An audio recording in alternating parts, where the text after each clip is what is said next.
You're listening to Achtung Millwall, broadcasting from the beautiful South Birmingham. Accept no substitute.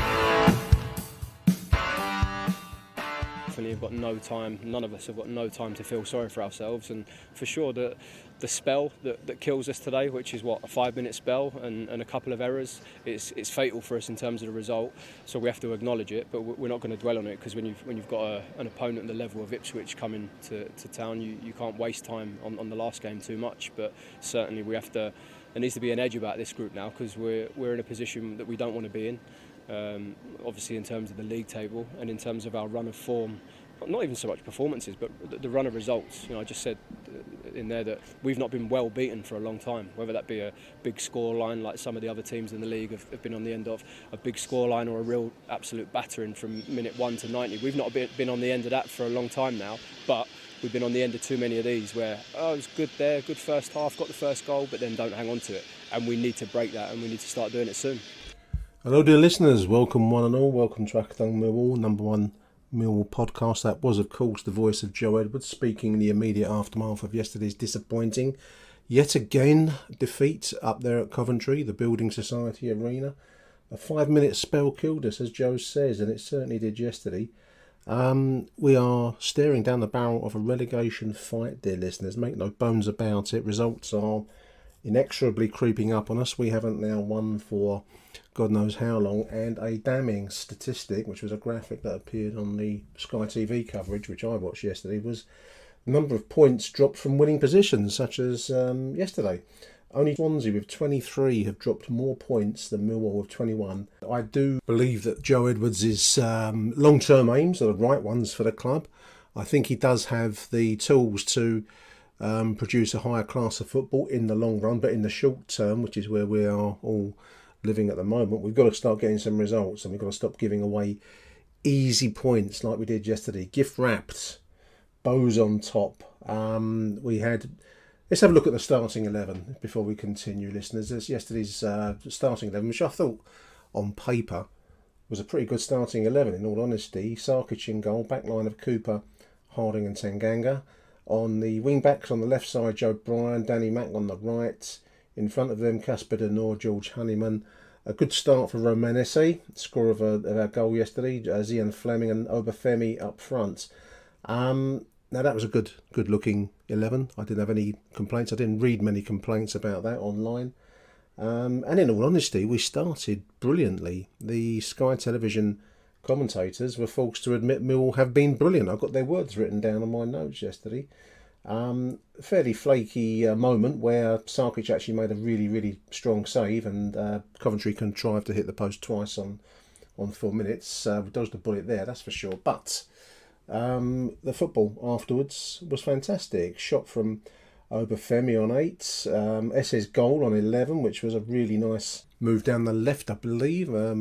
Ball forwards to Fleming, who cut inside, and it found its way through to Ramones, who really put it away with aplomb, with authority. A slight deflection, but we'll take it. 1-0, and we were looking really good. A second chance for Obafemi then fell his way, which really should have been put away by him. The 2-goal cushion might have made a difference for us, but we do have a habit, a destructive habit of allowing our foots to come off the gas pedal as the half wore on. Coventry were reeling really after that early spell, but they did have, and many teams in this league I find have a way of clawing their way back into a game when you think they were on, like a boxer taking a shot to the chin, but they somehow managed to gather their senses and claw their way back in. And the second half, unfortunately, was pretty much Coventry dominated.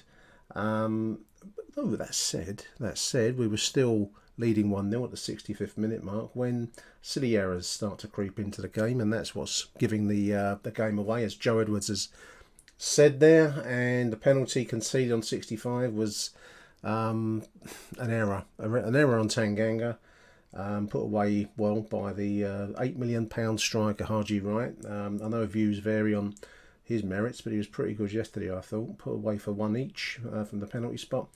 And then we just went to pieces, listeners, and 4 minutes later we're 2-1 down. No defence whatsoever allows Coventry to run through from midfield. And again, Haji Wright finds the ball at his feet and he puts it away. Should Sarkic have done better? big debate online. We'll come back to that question later, perhaps. And that was that. Another chance shortly afterwards. But otherwise, largely speaking, we weren't far out of it, but we've contrived to give points away where the situation should have been in our favour, and that's damning, unfortunately. Whether it's damning on the squad or damning on Joe Edwards is probably the nub of the question. That's what we're going to try and look at, and I dare say in today's voicemails that point will be made. But before we go into the voicemails, I'm going to take you first to a conversation I had with Matt Webb, who went up there yesterday. Well done to Matt and all the 800, incidentally, that went up there for that unearthly 12 noon kickoff. So let's go over now to Matt Webb. I recorded this yesterday as soon as he got back from Coventry. So following Matt, we'll go to the voicemails. Achtung, Millwall. Huge welcome on the show now to Matt Webb, who literally has just got home after a tortuous journey across the country from Coventry after that 2-1 loss earlier today. Matt, well done for going, mate. That sounds like a mare of a journey you've had home, mate. Yeah, good afternoon, good evening, listeners, and to yourself, Nick. Yes, absolute pig of a journey home with landslides galore between Rugby and Coventry. Oh, the things we all do for Millwall, dear listeners. Matt, what a strange game today was. I mean, we'll start off with the positive. I want to start with the positives because the negatives probably going to occupy a fair chunk of time. But I thought the way we started that first half, the lineup I liked, and the way we started out in the opening 20 minutes ish, I thought we were looking fantastic. Obviously a goal from Roman Esse, and the way we were taking the game to Coventry, I thought we were looking in that kind of blistering form that now exists only in memory against Middlesbrough. But it all went south after that, mate, didn't it? No, it was a really positive start. I mean, getting a corner after 25 seconds, or having a chance really after 20 odd seconds, and Yeah. really starting the game on the front foot. No, it was Coventry didn't lay a glove on us. We did our homework well, personally. Going forward, they probably didn't expect us to be as aggressive as we were. The link-up play between Esse and Obafemi was really good. Zien on the left really was quite encouraging. Honeyman coming from midfield, it was really good. And then from the backs, from the backside of it, like we doubled up on the Japanese fella who is no doubtably one of their most dangerous players, and we kept him quiet, and then even going back further, Sarkic pulled off an absolute.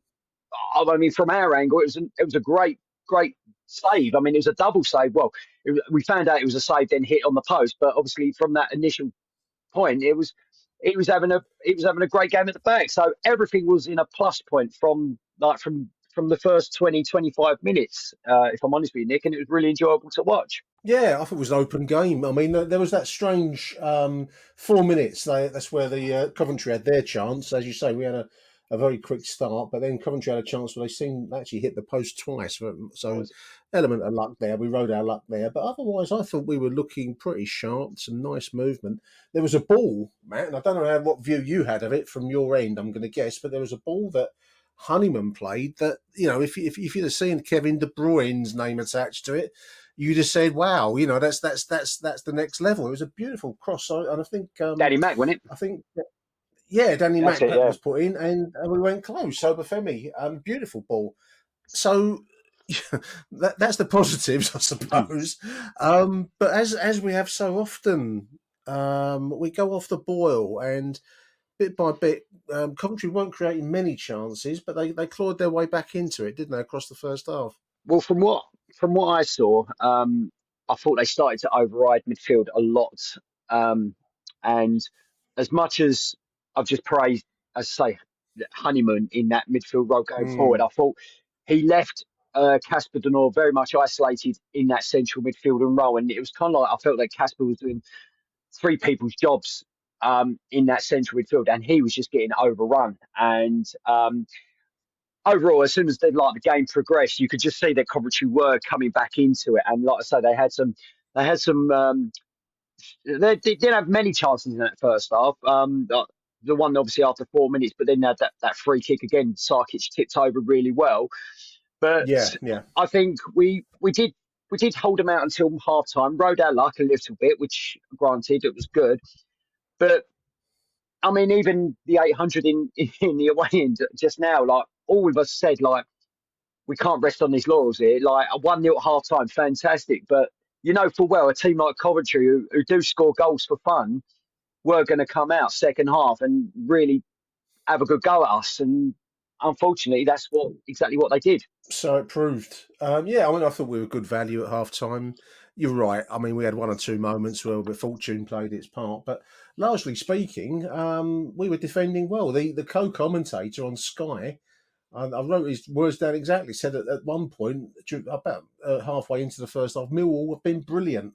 Mm. I thought, that's a long while since I've heard that phrase uttered on the media. Millwall have been brilliant. But as you say, the second half was a bit of a different story. I thought Coventry I mean, they were looking frustrated, Matt. I mean, they were getting chances, shots on goal, and decent saves and so on. But to get that far into the game, almost at the halfway point before we gave away the penalty, was really frustrating by Mill, because there was then a kind of mental collapse once the penalty was conceded. We went to pieces and the game was lost, and I find that really frustrating, if I'm honest. Must be frustrating for the 800. Absolutely. I mean, I personally thought that it changed the moment when the subs were made.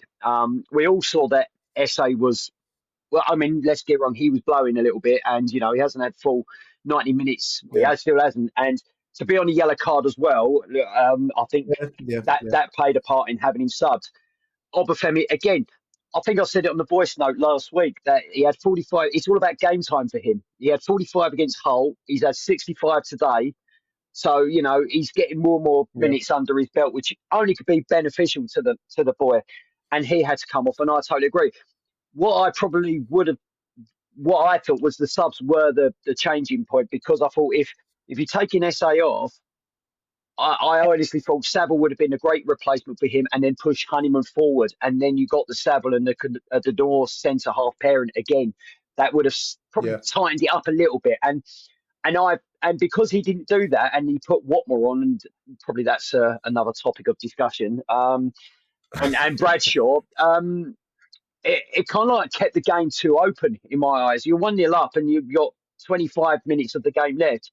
Let's game manage this. Let's just sort of play the game out. Let's go row it. Yeah, let's go row it. Yeah, let's be boring for 20 minutes. I don't care, as long as we get either 3 or, worst case scenario, 1 point out of the game.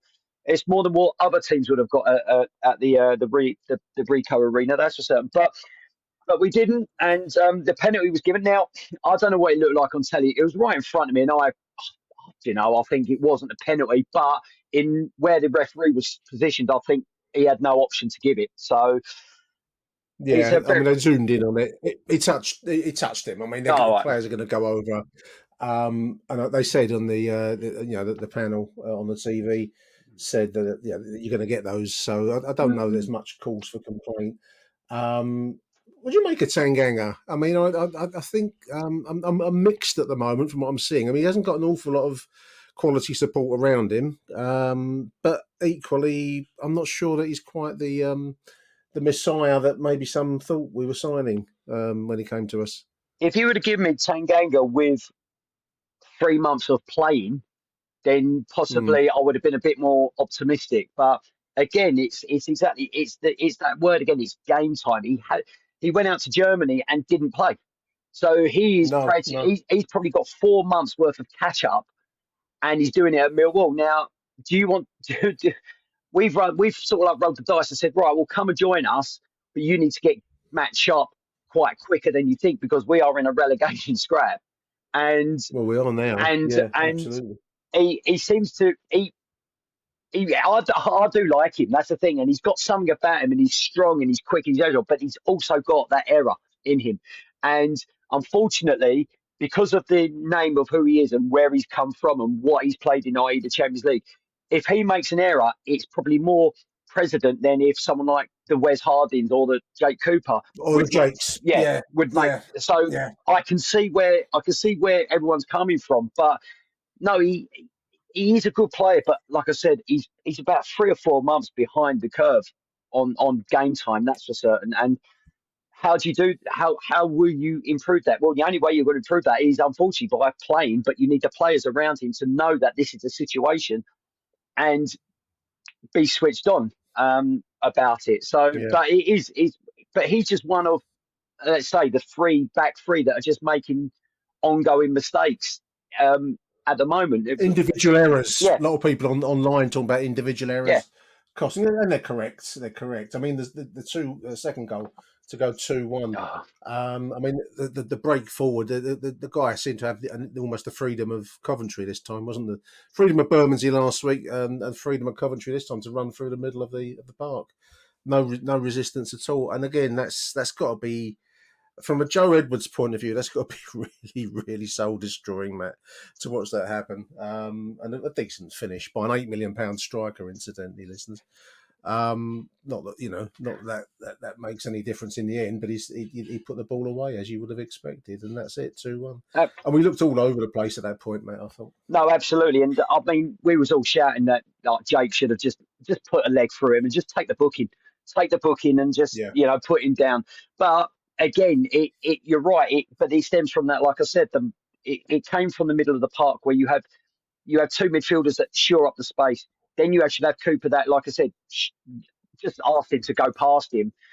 And then, okay, like Sarkic is probably getting a few pelts, but he could have done better. Don't get me wrong, but this is one of the better games I've seen him play.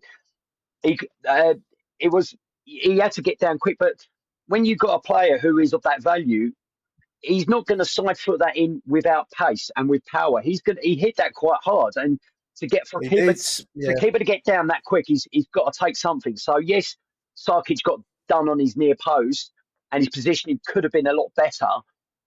A, he shouldn't have gone through the midfield. B, he shouldn't have gone through Jake Cooper. And C, it was a good quality bottom corner finish. So, I just think someone should have taken a yellow for that one on the lads, just to put him down and let him know and put a mark on him.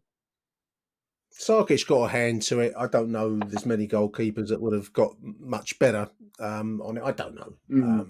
I think there's a lot of desire or need for there to be scapegoats online. You probably haven't seen much of the reaction as yet, Matt, but a lot of people now questioning Joe Edwards and the squad, the spine of the squad, their ability to or not to take the pressure. That there's tendency to fold in tight situations. I mean, we are in a relegation fight now, Matt. You look at the league table. We are 4 points off of Queen's Park Rangers, who are in the third relegation spot. So we've got to start finding some results very, very soon, really. We've got 46 games. So it's 15 games to go now. I think we need to get certainly to the mid-40s in points total, as close as we can to 50 to have any certainty of survival. We've got to start looking at fixtures, a bit like Charlton used to do when they're in the back in the olden days, a long while ago, when they were a successful club. They used to divide the season into games they can win and games they can write off. I think we've got to approach it in the same way. I think Kenny Jackett used to do that, Nick, as well. He used to take it in chunks of 10, I recall. But I think this week's massive, if I'm honest with you, mate. I think we can't have nothing but minimum 4 points between the next two home games. Ipswich and Sheffield. Yeah, I mean, Wednesday. Okay, Ipswich are up there. They're having a little mini wobble at the moment, but there's no harm in, there'd be no like sort of harshness of getting a point off them. And then Sheffield is a must-win. There's no ifs buts about it. It is a must-win game next Saturday. So if we can get 4 more points in the next 2 games, and then we go into Southampton, and 2,700 of us can actually just pray, and then and then we've got Watford at home after that, which again Watford can blow hot and cold. So they're the fixtures looking ahead, mate. Yeah, we've got a stinker of a set coming up, but it's just how we apply ourselves. And I think, yes, Joe Edwards, he's getting a lot of flack, and it's because of the style he wants to play, and also he's insisting on the style. Yeah, and it's inexperience of management. I think someone who's in the back back room or on that bench with him, who's been with a couple of managers, and need to pull him to one side and say, look, we've done well over the last few years based on, let's be honest, on hard work and like Grinding. grinding Yeah. out. Ain't to do with the fact that we're flair and we're trying to ping the ball about. We just need to include that. Okay, we need to bring back that little bit of grit and determination, and let's just see it over the line. Once we get to like the 45, I mean, I'm still hoping 50 as well, point mark, then we can start saying, right, well, let's look at the technical ability of what we can do. Because at the end of the day, these boys need to know that we're in one hell of a dogfight at the moment. And as I say, the next 4 or 5 games are absolutely crucial, because they're not coming any easier for us. I mean, who have we got? We got the likes of Southampton, We've got Watford, Ipswich, Sheffield Leeds, Wednesday, Blackburn. yeah. Then we get past them, and then we've got like your Huddersfields and your Rotherhams, and Swanseas and mid-table teams. But then we don't want the damage to be done by them. We need to make sure that we can grind out the next 6 results in a positive way. Yeah. Well, they're on those games are on my. I've made a list, listeners. I've named it. I forgot Jacket employed similar techniques, but I've named it the Kirbishley method, which sounds like a birth control kind of technique. But Sheffield Wednesday, Blackburn away, Watford at home, Birmingham at home, and then in April Rotherham away, Huddersfield away, Cardiff and Plymouth. Those are games we cannot afford to get beaten. We really, really, really need results. We need to get wins from those games, if nothing else. Absolutely. And then hopefully that will claw us as close as possible to the high 40s. But Matt, before I let you go, mate, you've had a long journey. I mean, I just wanted to just get your view on this. There's a kind of like a myth that does the rounds that somehow relegation gives you a chance to clear out and start again. I think it would be catastrophic for us. Someone said that on Twitter. How do you see it? I think it's to be avoided at all costs, personally. Well, I mean, after listening to you and Fizz on, I think it was Friday, I totally agree with what you chaps were saying. And relegation's not an option. Yes, maybe a few years ago when we had Holloway and Harris took in and he brought the kids through because he came through the 23s, it looked good, and we built from the depths. But I think where the golfing class in between League One and Championship is getting bigger, like going down and coming back up is not a given. No, it's not. Far from it. Like, if we're attracting the likes of your Obafemis, your Tangangas, your Bryans, your Denors, and so on and so forth, they won't want to come and watch us play against Oxford away next year. End of. Let's be honest. They don't go, but they'd rather go to a Swansea that is going to play Cardiff in a heated atmosphere. But so, for that point of view, we need to be in this league to really start again, reset in the Championship. And also from a commercial point of view as well, Nick, you won't, it's great that, we laugh and joke about the Groupon corner that we've got, and I mean there were some foreign fans with us in front of us today, and they were all having a laugh and a giggle. But they won't be attracted to Millwall Football Club if we are playing Morecambe or whoever. They of course they won't. No. So it's not from a footballing point of view, but from a commercial and business point of view, relegation's not an option. It's unfortunate, and if we do go down, it won't be catastrophic, but it won't be as easy as popping back up in the league. That's for certain, Nick. 100%. Well said, Matt. Matt, I'm going to let you have an evening now, mate. I really appreciate you taking time out to speak to us. Big thank you. And also the 800 that went up there, 800 plus, Matt, went up there. And good support. It came over well on TV. So well done, everybody. It went well done to you, Matt. Big thank you for joining us. Yep. Cheers, Nick. And thanks for everyone. And we'll let's hope for a bit of romance on Wednesday night. Not with wife, but with Millwall getting 3 points. Let's hope we score. Achtung Millwall works in partnership with punditgames.co.uk, the number one football trivia game. If you're looking for the perfect present for the football head in your life, then you need the number one football trivia ball game, which is at punditgames.co.uk. A terrific game. It's basically you answer 5 questions in a row, all sorts of football genres, Premier League, Football League, International, World Cup, you name it, they've got it. And you score a goal against your opponent, you play for however many minutes you like. 90 minutes is traditional in football, and whoever scores the most goals, quite obviously, is the winner. Visit punditgames.co.uk if you're going to buy a copy. Every sale generates a donation towards the Lions Food Hub, which is wonderful. We generated 50 quid at Christmas time for the Lions Food Hub. So you can buy yourself a wonderful pastime for the forthcoming summer's afternoons, lazy, hazy, crazy days of summer, and also make a contribution to the fantastic Lions Food Hub. Visit punditgames.co.uk and why not pick up a copy of Pundits, #1 football trivia board game.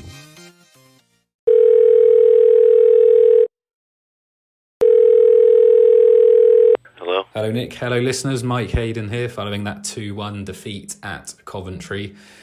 I expected us to lose today, but disappointed nonetheless. I thought we were excellent towards the start of the game for the sort of first 20-25 minutes, really put them under pressure and looked like we had an idea what we were sort of trying to do going forward, and obviously going 1-0 up.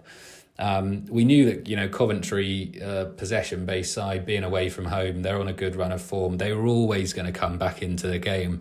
But I thought we battled really well in that first half and managed to go into the break 1-0 up. The problem with the team kind of at the moment is that we've got some sort of defensive mishap in us. Which, does happen from time to time, but it feels like it's happening every game at the moment. Tanganga giving away the penalty. Did he really need to make that challenge? Fairly tight angle. Maybe you just let him have a shot there. But I think the worrying thing is that the team just seem to collapse at the moment. We just go into sort of panic mode. We lose all shape and then they score again straight away. And to be honest, we were under the cosh for pretty much all that second half. And we just never look like recovering when we concede a goal. And that's a real worry.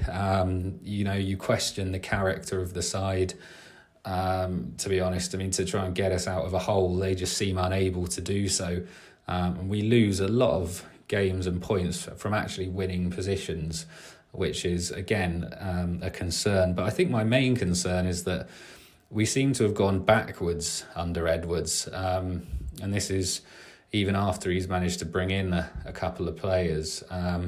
It looks a long way away that time when we sort of had 3 on the spin, and I thought he was starting to turn it round, but we look like we've gone backwards. And with the teams in the bottom 3 sort of picking up points now, we're not far away from that bottom 3. And there is that bottom 6, I think, really, if you look at it with Stoke and Birmingham and including ourselves. But it's concerning. Tanganga has been absolutely useless since he signed, though. I don't know what's going on with him.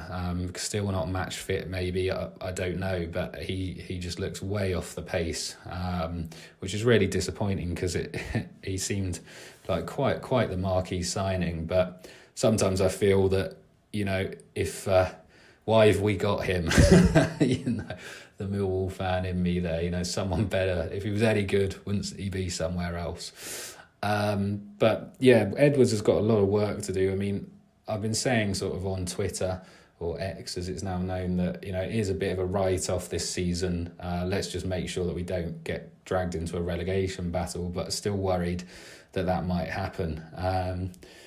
But still plenty of games to go. We just don't know. We just don't seem to have much of a clue at the moment when we go behind. And, I'm not looking forward to Valentine's Day at the Den on Wednesday.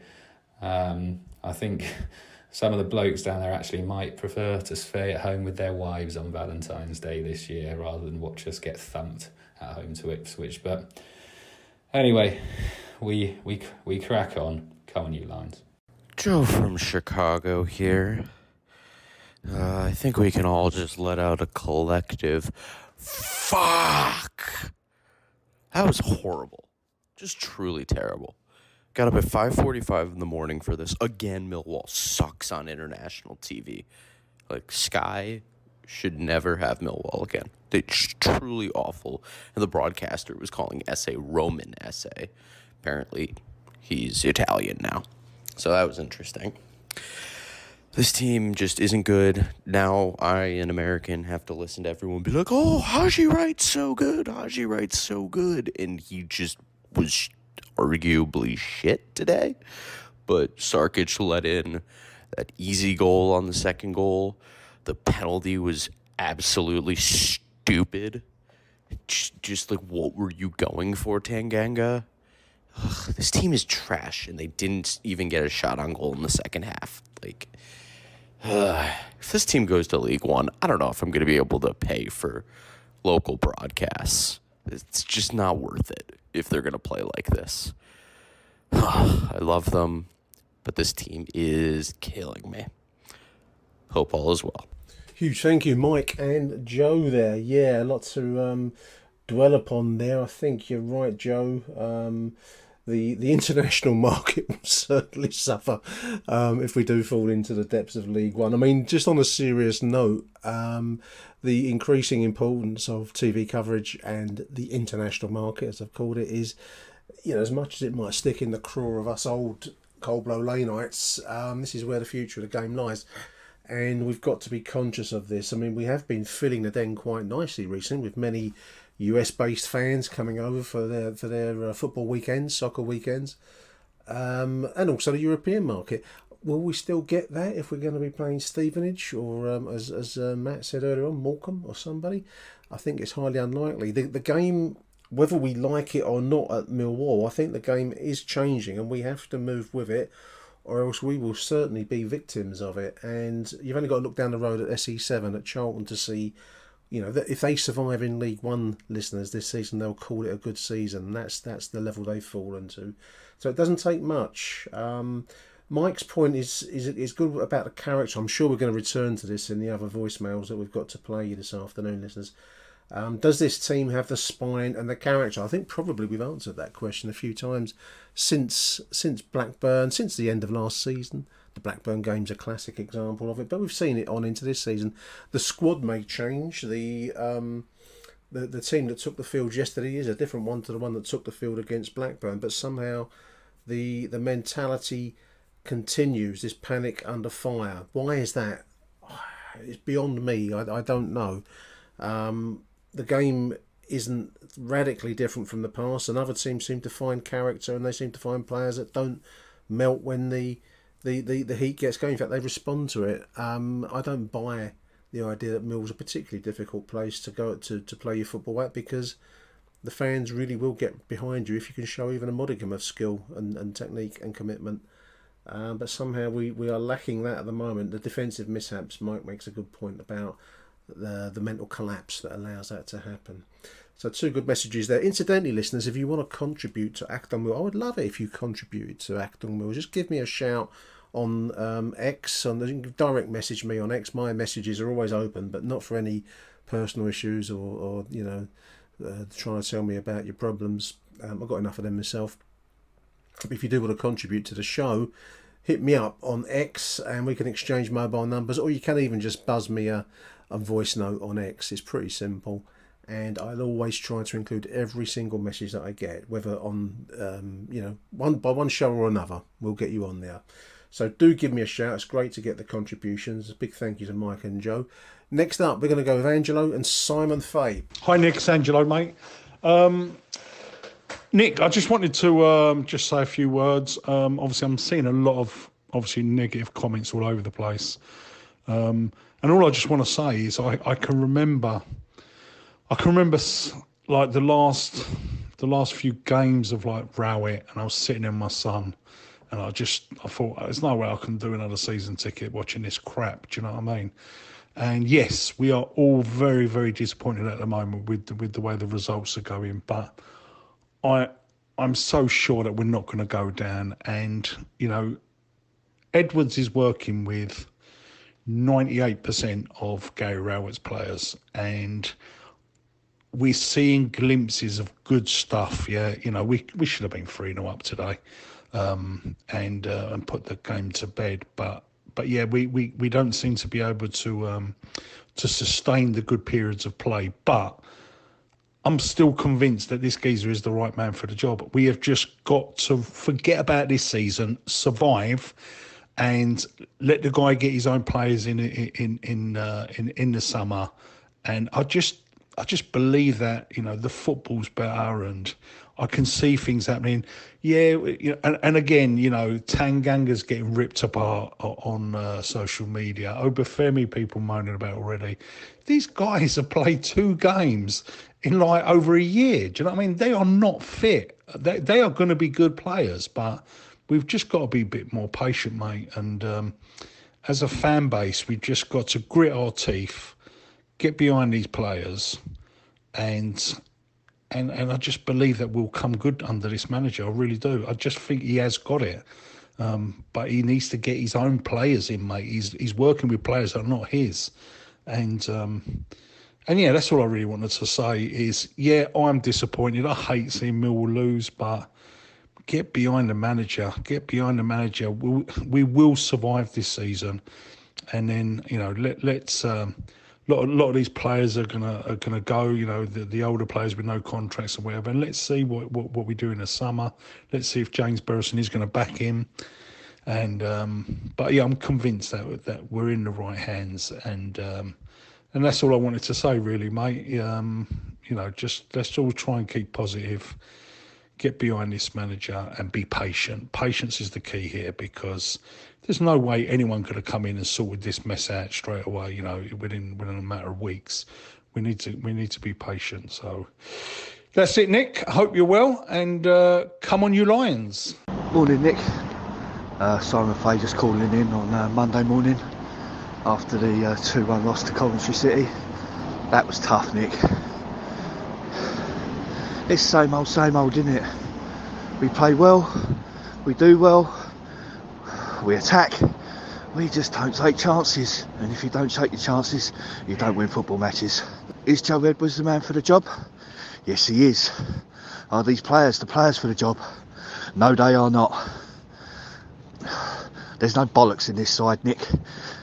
And if we drop into the relegation, you could have Pep Guardiola managing this side. There ain't no bollocks, there's no spine, there's no fucking arsehole. When we went 2-1 down yesterday, no one, and I mean no one, thought, do you know what, we might actually nick a point here. It weren't happening.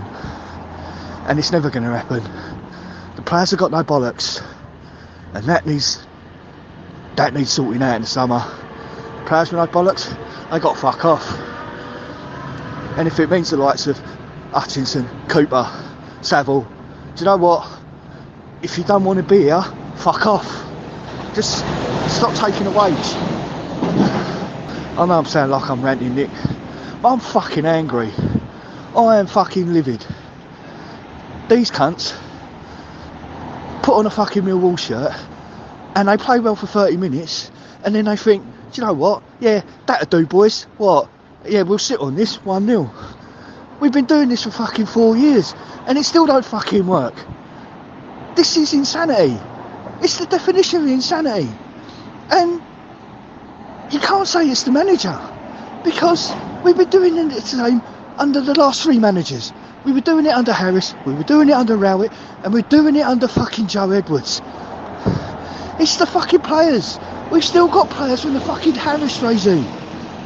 League One players. Nothing has fucking changed, and it needs to. Anyway, thanks for listening to me rant. If anyone thought we were getting anything out of Coventry, we were very much mistaken. This is the team that come from behind to beat the runaway league leaders and lost once at home all season. If we're getting out of this, we don't beat the likes of Coventry and Southampton. We beat the likes of Sheffield Wednesday, who are coming up, Rotherham, Birmingham, Blackburn, Huddersfield. They're the games we need to win. Not Southampton away, who fucking destroyed Huddersfield. We're not going to get anything from there. If we do, bonus. We've got 15 games left and 8 of them are around teams around us. They're the games we need to win, and anything else we can pick up from Southampton away or Leicester at home is a bonus. Anyway, on to Ipswich. Come on, you lads. Cheers, Simon and Angelo. Two great messages there. In their different ways, Simon and Angelo are in tune with what I think, listeners, and that is that we've got to get behind Joe Edwards. I read a lot of stuff online about how Edwards is out of his depth. I'm sure, he's new to football management at this level. I know that he's worked with some top level talents at Chelsea, the national side, and at Everton, and so on. We all know his backstory, but he's not managed where livelihoods are on the line as it is in the Championship. So he's going to be learning. I think he might want to reflect on the way we approached the second half yesterday, dear listeners. Because to be 1-0 up, touch of fortune, but also some bloody good play in that first half by Millwall. To let that relinquish that in the second half, he might want to think about what he could do differently and better. I think he will do, because I get a sense he's a thoughtful bloke. But he probably was naive in the second. I think others have said that elsewhere about the naivety of keeping the game open in the second half, even though that's the style that we want to achieve. I do agree with Simon, and I've said, I think, in this show already about the need to focus on the winnable games, the must-win games. There's probably about 7 or 8 must-wins, and then whatever we can scratch from the other games will be a bonus. We need to get into the upper 40-point level to start thinking about survival, which is utterly crucial for financial reasons and all the reasons we've touched on in this show and previous shows. We can't afford to get relegated. We've invested a lot of money already in this training ground out at Dartford, Swanley, out that way, and that seems to have gone cold. I don't know if you've noticed that, listeners. I don't hear much about it. At one point, the club were putting a lot of money into working with Sevenoaks District Council out that way, trying to do local community works. I haven't. Correct me if I'm wrong, listeners. That seems to have just gone off the boil a little bit, and I do think that's probably because we're needing to think about the financial aspects of the cost of building the training ground. As building work is an expensive business in now, always has been, especially now in the current cost of living crisis. So I agree with Angelo. Negative comments online, tempting in the moment, and obviously people are entitled to their views, but we've got to get behind Joe Edwards. I personally endorse and support what he's trying to achieve.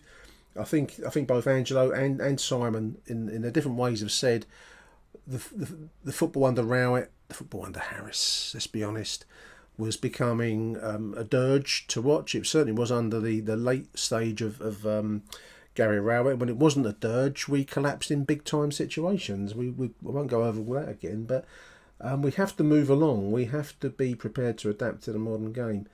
And I think Joe Edwards and his style is the way to take it, but we won't be doing that playing Fleetwood in League 2, in League 1. League 2, there's a slip of the tongue. Anyway, big thank you, Angelo and Simon. Let's go now to Ben Anthony, and let's have Bobby. Let's have a listen to Bobby. Hello, Nick. Hello, listeners. Ben Anthony here, calling in.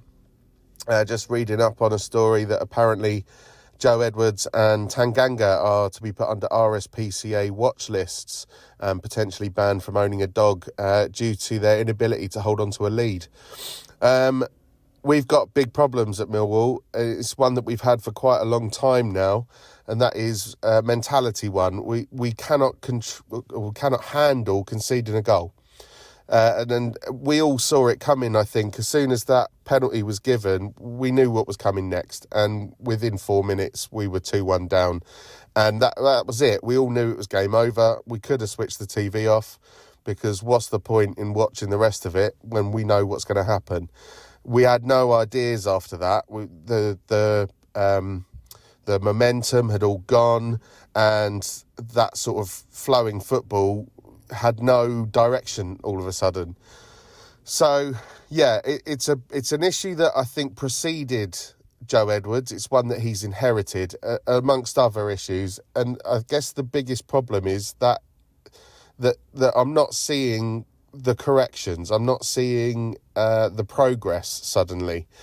We looked like we were making progress in terms of the style of play, and we do look good for about half an hour of each game. But that's not sustainable, and that's not healthy for any football club to be only playing well for half an hour each game. So, yeah, change is needed. Something needs to happen. And it is up to Edwards. It's a big test for him now. He does need to fix something. Whatever it is that he needs to do to change the mentality of these players and make them have a bit of a backbone, that needs to be done. And it needs to be done urgently. We've got a decent squad, and I think we have, at times we show really good style of play and we show really good attacking intent. And I think there are worse teams than us in this league. So I'm still not massively panicking about relegation. That could change if we fail to win in the next 2 games, particularly Sheffield Wednesday on the horizon. So I'm not panicking yet, but I do want to see some signs of something happening, some changes taking place. Very pleased for SA. He took his goal well and pleased that he got a start. Hopefully that can carry on. I thought Fleming played really well in the first half, and much like most of the players, was anonymous in the second half. Denor really, really good for most of the game, I thought. Fair play to him. But yeah, big questions being asked of this team still, and some questions now starting to be asked of the management, purely because the weaknesses that were there when he came in, we're not seeing enough of a sign that they're being diminished. So yeah, let's see what happens in the next week. All right, see you later. Good afternoon, Nick Hart. Bobby T here. Fucking here, I've left the fucking ground now, mate. Fucking on the way home now, mate. Coventry building arena, my fucking arse. Payback time, those sky blue mugs. Ramon Essay, my son, take a bow. You should have been starting every fucking week. Yeah, see Mr. Edwards, Joey Edwards, you saw my text. Anyway, Essay to the point, more game time. He put into his watch and all that stuff. Yeah, first half, fucking great. Winning 1-0, yeah. And needs more game time. First half, held the ball. Coventry had the ball all the time. As much as they fucking who cares, mate? It was solid as a wall at Millwall back first half. I'm just fucking fuming, mate. Second half, what happened? 2 penalties. 2 fucking penalties, mate. Same old Millwall. Do I trust the process? No, I fucking don't, Joey Edwards, mate. Because anyone delusional thinks we're going to fucking beat Ipswich. Stoke away to QPR. First half was alright. I mean, I just don't know what happened in the second half. Yeah, we played well and all that. I'm up to here now with Jekyll and Hyde, fucking Millwall. I mean, no coffee today. Danny Mack comes in and all that. Obafembi starts. What did he fucking do? One good shot and all that. Fucking hell, again, sorry boys and girls and fucking Nick Hart. It cut out again, right, yeah. I'm on the fucking motorway going home now, mate. I'm just fucking fuming, right, yeah. Lost 2-1. Are we down? I don't know, but I'm fucking fuming. Right, all I know is that Millwall till I die, and we're too good to go down. But again, Coventry City, I don't care if they're 6, mate. And Bradshaw, look, all I know is Joe Edwards, I don't trust the process. I'm losing my rag now, right? Fucking ruin my weekend. Valentine's, are we going to beat Ipswich? I don't think so. Sheffield Wednesday, we're in a dogfight. Fucking love Millwall. All the way to that fucking building site arena to winning 1-0. Essay, put into your watch. Telling the boss, this boss right here, I'm starting to lose faith. Love you all, Mill fans. Take it easy. And we are not going to stay up. You know what? Can't even say my fucking words, mate. All I'm saying is, Millwall, no one likes us. Next game, Ipswich, we're all delusional if we're going to get the win. See you later, guys. Bye for now, Millwall. Yeah, sorry, Nick Hart. As I said, a great podcast. Love the show. I love all this, voicemails and all that. It's about opinion. And I think our boys have no passion, no fight. They're not up for it, right? Whether it's the manager tactics, they're scoring in training, all is fixing all that. SA, Obafembi, whatever you want. Adam Mayer, John Major, whoever it is. No passion, no fight. And I'm heartbroken if we go down. We can't go to League One. Anyway, Bobby for now, signing off. Millwall till I die. Take care, Nick Hart. I tell you what, Bobby, you're building a fan base. Someone said the other day what happened to Bobby. And here he is. Distinctive style, Bobby. Distinctive style, mate. I'd make you right about starting Ramon Essay. I thought he did well yesterday. Clearly needs more game time, as Bobby said there.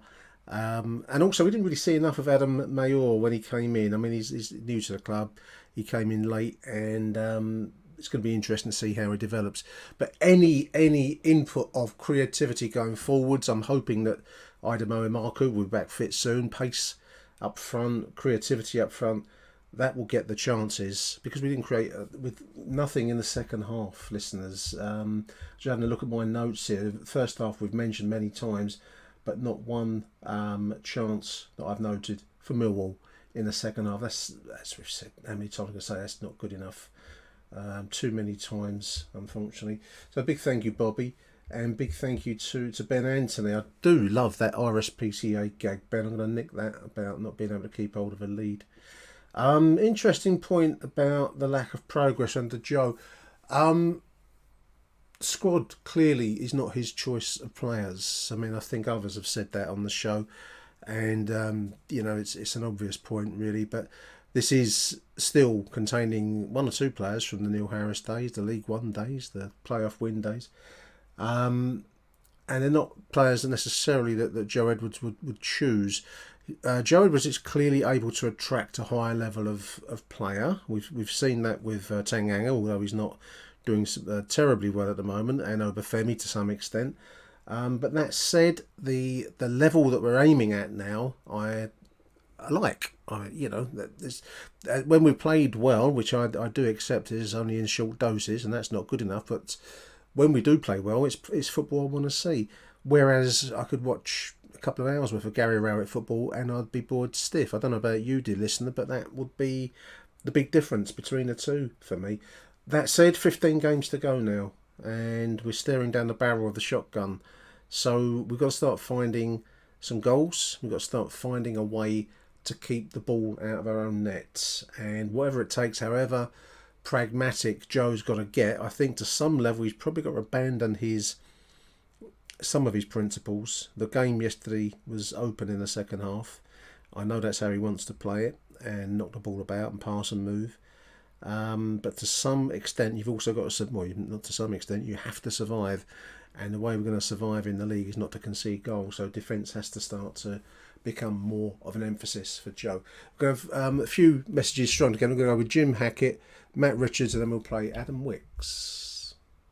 On the Nick, Jim Hackett, just commenting on yesterday's game against Coventry. I thought it was as disappointing a result because obviously we got ourselves into a good position. I thought we looked okay.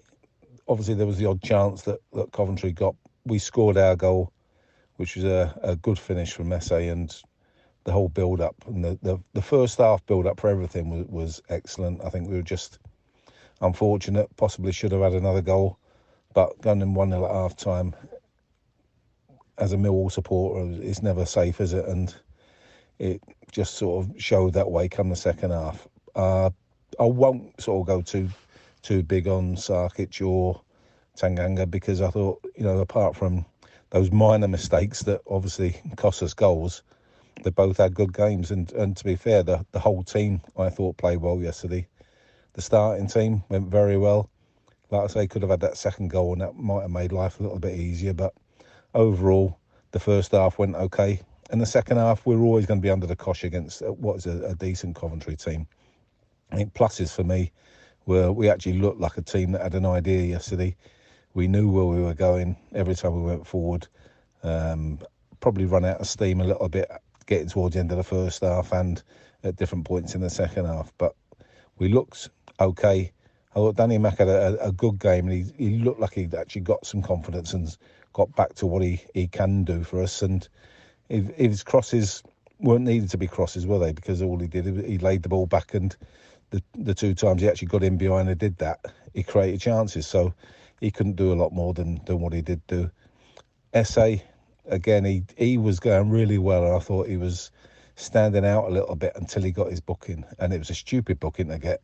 But again, the referee was a bit that way inclined. But unfortunately, as soon as Essay got that booking, you could see he didn't want to put a tackle in. He didn't want to sort of get mixed with the opposition players because that might have led to another booking for him. And unfortunately, as soon as he got that yellow card, it was like the end of his game and the end of our attacking threat, I thought, because as much as we attacked well, we also defended excellently. Every time they got the ball, we had players around them. So it's just one of them things, I suppose. But SA will learn from getting a stupid card like that.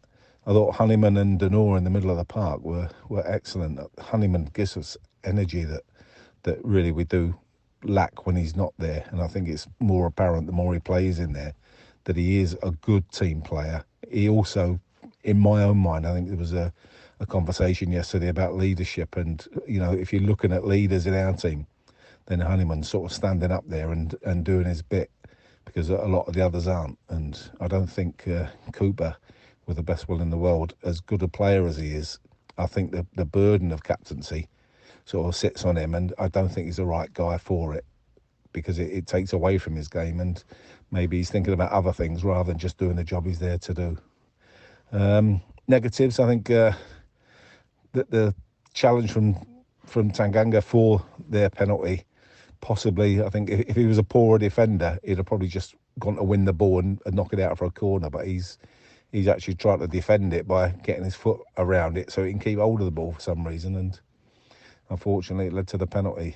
Then the second goal, Cooper's positioning was terrible, because what he should have been doing was pushing into that space where O'Hare picked the ball up, and instead of that he's waited until O'Hare's got the ball. Honeyman's actually come across to do the job, couldn't quite get there, then Cooper hasn't really done anything. He's sort of gone to make half a tackle instead of just wiping him out, which he'd have been better off doing. He's allowed him to get past him, and then from there it led to the pass, then the shot that Sarkic probably could have done better with, but at the end of the day he's made some good saves during the game, and that one just happened to get past him. So overall, a disappointing result, yet another disappointing result, but hopefully there are signs that we've got enough to beat the poorer teams in the division. We've still got to play a lot of the bottom half of the table, and I think in those games, as long as we've got the right team out there, and that includes Honeyman and Denor in the centre of the park, then I think we'll be all right. I think we just got to get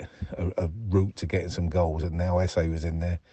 He looked like he could actually continue, not just be dropped in and then taken out. I think he's now a player that you look at him physically, he seems to have grown stronger, more athletic. I think he could do a job for us, and let's hope that we can get him going. And Mayer, when he came on, I thought he put a couple of nice little crosses in. You can see what his game's about, and he could be a clincher for us, as the season goes on. So hopefully we go on. We'll play Ipswich on Wednesday, see how that goes. But the big one, I think, is Saturday against Sheffield Wednesday. So fingers crossed, and come on, you Lions. Oh, Nick, Matt Richards, dialing my thoughts as they are. They seem to change every 10 minutes. I've another post-mortem voicemail. I think you've got to try and take the positives. There's so many negatives for be all bloody night, and you'd have like a 3-hour podcast. The positives were that was a lot better, I think, than many of us, all of us, expected. To be 1-0 up against Coventry away after an hour, 65 minutes, and we were good for it as well. We weren't lucky, we could have easily been a couple of goals up in the first half. So that's a definite positive from where we've been previously. We've got to take some heart from that. What SA did well. Casper Denor was brilliant. Honeyman did really well as well. Lots of positives. Obafemi looked bright. Okay, he should have scored, but he looked bright as well. So we've got to take those forward. We've got no other options really. We've got to take it forward into the week to the Ipswich game, and just try and get something out of that. Then after that, if we get another good performance, we've got Sheffield Wednesday, who seem to be picking up a bit of form. But we've got to get a minimum 4 points from the next 2 games because we've got some tough ones after that. So I've dialed in now because I'm being positive. If I dialed in another 10 minutes later, I could be really negative. But I thought I'd do a positive voicemail, and let's look ahead to Wednesday. Okay, all right, come on, you Lions. Cheers, Nick. Afternoon, Nick. Just a quick voice note after that disappointing 2-1 loss away to Coventry. It's getting quite frustrating now. Constantly having reasonable spells, looking like a decent team, not taking our chances, and then individual mistakes and just collectively not being good enough, costing us.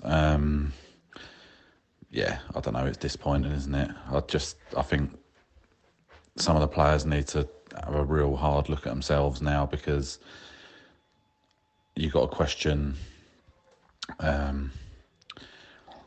their desire. I think some of them to have the bottle to dig in when things get tough. I'm not seeing enough of it from some of them. We sign half fit players in the January window. Takes them 3, 4, 5 games to get up to speed. I mean, by the time Obafemi completes a full game, we're probably only going to have about 5 games left the rate things are going. We've just got to be better all round. Need to get a result soon. Hopefully that comes against Ipswich, who I don't think are playing that well. And we really just need to get into them. So hopefully we do. Need a positive result just to change the mindset of everybody, I think.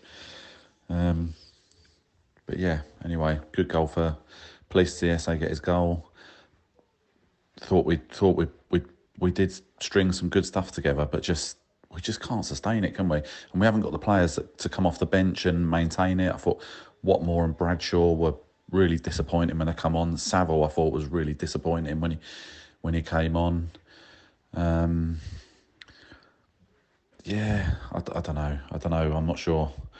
I think if we do manage to stay up this season, there needs to be a very big coal in the summer, because we are nowhere near, are we really, looking at it? Anyway, onwards to Ipswich, and come on you Lions.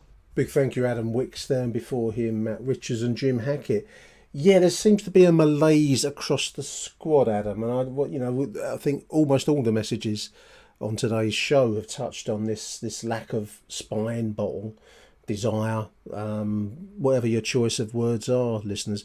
There does seem to be a lack of backbone and steel across the side, which is something we almost claim of Millwall as our birthright. More than skill and technique, you have to bring commitment, steel, and 100% to Millwall. Anything less, and you'll be found out very quickly, as many players have been over time. But it does seem to have gone missing in this side. I'm speculating. I've got no inside track. I don't keep tabs on the squad. No one tells me anything, listeners. I just sit and watch from the Groupon stand, like wherever you sit around the globe, in the ground or around the globe. So I see the same things that you see in terms of the match day experience. I can only speculate that the side must know, a large proportion of the side of the squad must know they don't really feature in Joe Edwards' plans, and they're not his choice of players. He's got to make the best of what he can out of them. And I suppose, like anything in this life, from many different areas of life, relationships, whatever, if you know your second choice, then it digs and eats at you and destroys your morale. I just wonder whether there's some of that, because in phases we do look the part, and then it's almost like we run out of energy to believe in ourselves. We better start finding it soon, because 15 games to go, as we've said a couple of times, and we do have some critical games, starting probably with Sheffield Wednesday next Saturday, Ipswich in the week. Who knows what we'll get there, but Sheffield Wednesday for me is not only just a must win, it's a bit of a touchstone. Let's see what kind of Millwall performance we get from that. Jim's point about the burden of captaincy on Jake Cooper, I don't think Jake is a captain. I think he's a good player, and I think maybe if he is relieved of that burden, as Jim's put it, we might see something of the old Jake back again. But he hasn't played. It's like his mind is away with the fairies. The amount of space given to the Coventry forward to run into for that second goal was criminal yesterday.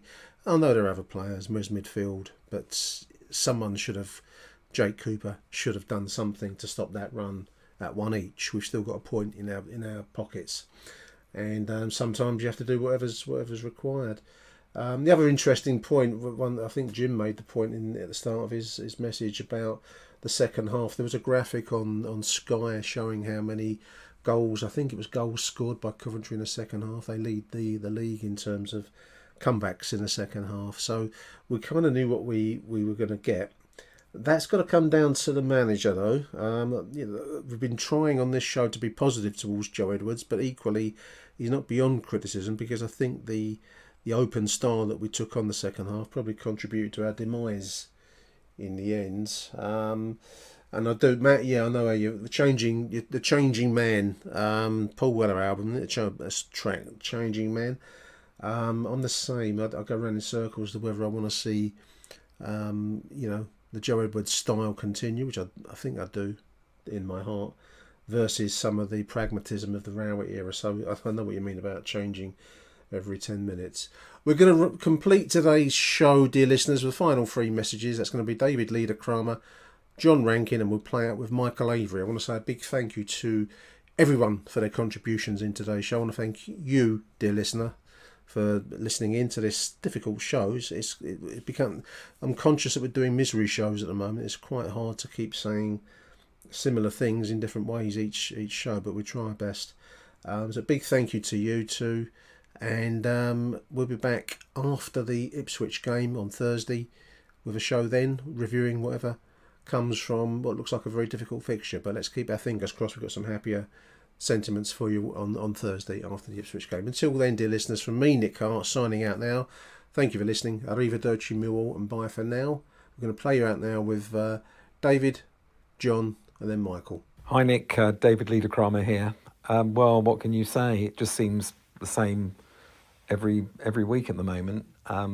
We start off really well, we score a goal, we're on top, then we seem to run out of steam, and other side comes back and then we lose. It's just got a kind of repetitive edge to it. Having said that, I thought I'd mention a couple of things which hopefully might be a little different. Firstly, I think we need to give credit to Coventry. I think they've got a good side, and although we're always looking at our mistakes, I think they did come back into the game well, and that's not to be underestimated from a Millwall perspective. Secondly, I do think that we are definitely missing leaders out there on the pitch. Certainly, the loss of Hutchinson is quite a big loss, I think, even though he isn't the most vociferous. He does give Cooper a much more... it gives Cooper a lot of confidence, which I think is very important. And I think Leonard is also a big loss because he's a very dependable player and has had a really good season up to his injury. Obviously, relying on two people with terrible injury records is a bit worrying, but I think if we get them back, we could well be okay.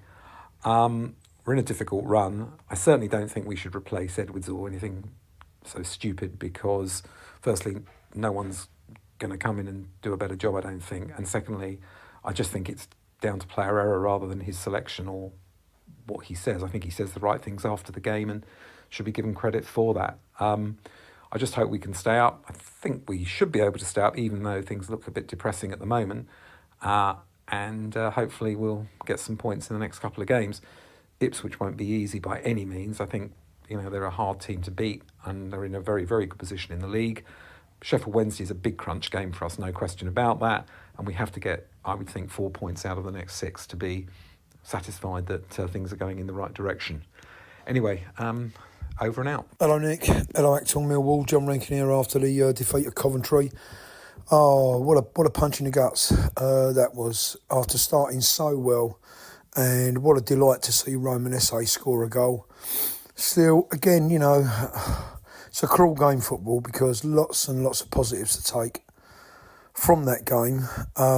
Good performances from Esse. I think Obafemi isn't fit, lacks a bit of match practice, so it's good that he's had a couple of games under his belt, because he had a chance in the first half where he should have really made it 2-0. But yeah, we played really well and we got through to first half. And we came out and, a fateful 2 or 3 minutes when we gave away a penalty needlessly, really.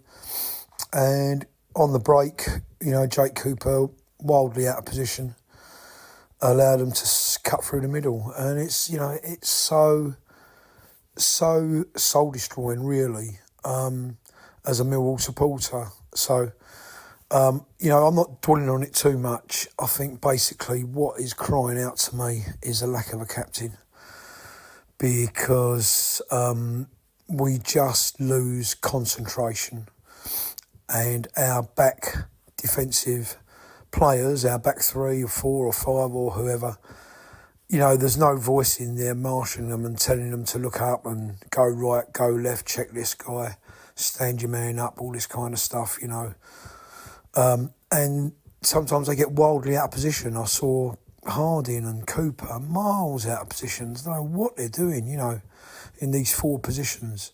You're 1-0 up, away from home, you've got a strong side coming onto you. Yes, don't drop too deep because it invites too much pressure, so you need to press, but you need to press in your position. So I would put George Honeyman as captain. I'm really convinced about that. So anyway, on to Ipswich. Let's, keep our heads up and try and get some points on the board. They will come. We've just got to keep playing, get a captain sorted out, keep Jake Cooper on there, but explain to him that, it's no reflection on him as a player or as a person, but you've got to give that captain's armband to Honeyman, Saville, someone who can look around, see what's going on and commands respect as well. I think Honeyman commands respect 'cause he's got Premiership experience, and I think he needs to be given that armband to be captain. So anyway, that's my 5 penneth. Come on, you Lions. Right, so Michael Avery here on the show. And I think you could tell by my tone of voice just how frustrating that was. I've watched a really good first half from Millwall. You see the comments online that people are saying, and you go to games and you say about, Edwards is doing this wrong and he's doing that wrong and have we made the decision wrong? I thought, aside from that moment where they hit the post and it rebounded back and all that kind of stuff, I thought Millwall were excellent today. I really, really did in the first half. First half, need to clarify. I thought that, we was attacking well, we was breaking well, and I'll even say it. I'll even say that I think that Sarkic was probably one of the best players in the first half, if not the best player in the first half. He was solid in goal. He was confident. He was coming out claiming the ball. He saves. I mean, there was one that the shot they had that thundered and he tipped it over. I generally thought it hit the bar. That's how right it was hit and bounced off his hand. But it was a good save. And I just thought he was really confident, doing really, really well. And then, obviously, Coventry in the second half, they hit us where they get the penalty, which was a penalty. There's no complaints from me. And then in the space of 3-4 minutes, we go from being a side who were dominating the better side and arguably would have gone away with the points, or at least a point at the very least, to a team who's completely and utterly thrown it away. And then Sky doing their usual, let's just chuck every stat we can at it. They said something like 15 minutes, Millwall barely touched the ball in their half. Millwall have barely done anything. They've had like 12 million shots and we've had none. And it was showing you the positions and the points that we lose from winning positions as well. And it was only going to go one way when those stats were flashing up and, Coventry were on the break. I'm not a massive Joe Edwards lover. I've always given managers time. No matter who's in charge, you give them time, you support them, you support the side. That's what you do. You can have your criticisms, and I get, and everyone's entitled to their criticisms. But if that is what is being chosen, you support and you get behind. I put out on social media, and, people may disagree with me if you want. Again, you're perfectly entitled to your opinions. But unless Joe Edwards has gone and said to that team at half-time, do you know what, lads? You've done really, really, really well first half. Now completely turn it on his head and just don't do anything and let Coventry back into the game and let them break. And Jake Cooper, don't put in a tackle when they're hitting you on the break. I don't know how we've gone from so good in the first half and to be in that position. Yes, Coventry have got like a 5, 6, 7, 8 million pound striker up front who had a good game, but that's no excuse for Sarkic, going a little bit limp wrist and the ball just going in the bottom corner, considering how well he played in the first half. And then after that goal went in, he flapped a few times, he come out for a ball and flapped again. And when we really needed to press and get that goal back, I think I saw Tony Mundy made a good point. There was a lot of sideways passing. There was a high ball in the air, 2 Millwall players challenging for it in stoppage time, challenging each other rather than one going for it and the other one peeling off. And it did just all fall apart.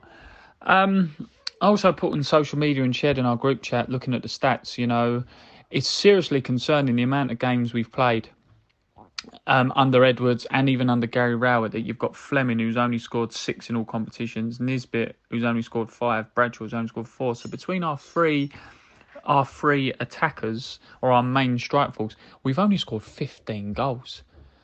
And the next one after that, looking at it now, is Harding on 3 of firstly a defender, but a defender who hardly ever plays. He's only 1 behind and 2 behind Bradshaw and Nisbet. And Nisbet, let's not forget, again, I'm not criticising the fan base whatsoever, but, when Nisbet come in, everyone was absolutely waxing lyrical how he was the missing piece, and if we would have signed him in January, how good he would have been. I haven't seen anything from him, really. Unless I'm not watching enough football at Millwall, I've not seen anything from Nisbet that thinks he's the answer at the moment. Bradshaw's still the boy for me. But we need... First half, we're too good to go down. We're too good to go down on that first half performance. Second half, you might as well put us in that dogfight because we ain't good enough. And what's worrying now is that QPR are starting to pick up points and they're getting these little runs or at least positive performances. And Sheffield Wednesday got a good win. I think what's helping Millwall at the moment is that Stoke and Birmingham being pulled into it. Will we go down? No. Is Joe Edwards the right man? I'm still leaning towards yes, but he needs to support and back in and the players in. Has he got the right players? As I just said there, no. We need the right players in. We need to clear out in the summer, because that sentiment that we keep continuously going on about, and what Fizz and Nick said in a week, is wearing a bit thin now.